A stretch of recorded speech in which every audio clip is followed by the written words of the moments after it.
A memorial service was held this afternoon on the 8th anniversary of the death of former President Roh Moo-hyun.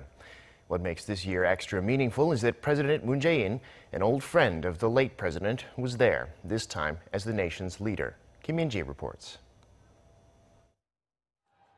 A memorial service was held to commemorate the 8th anniversary of the death of the former President Roh Moo-hyun in Bongha Village in Gyeongsangnam-do Province.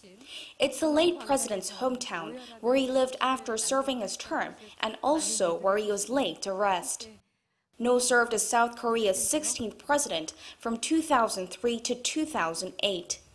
He's now remembered as a warm-hearted progressive leader who worked to improve the lives of the Korean people, but his life as president and his post-presidency weren't easy. He had sour relations with opposition parties over his progressive policies, and not long after he returned to his hometown, he was mired in a bribery scandal which tarnished his reputation, prompting him to take his own life.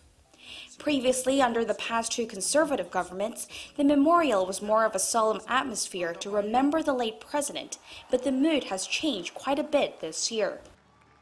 What makes this year's commemoration even more significant is that it's the first since a liberal government is back in power, and that it's attended by Roh's longtime friend Moon Jae-in as the country's president himself. Their relationship dates back to the early 1980s, and when Roh became president, Moon served as his senior secretary and chief of staff. 우리의 꿈을 참여정부를 뛰어넘어 완전히 새로운 대한민국, 나라다운 나라로 확장해야 합니다. 노무현 대통령이 당신이 그립습니다. 보고 싶습니다. Visitors who came to honor the late president expressed their enthusiasm and hope for the new administration.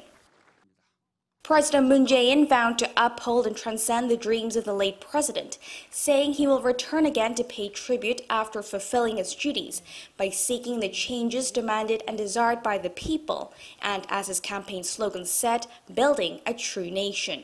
Kim Min-ji, Arirang News, Kim Hye.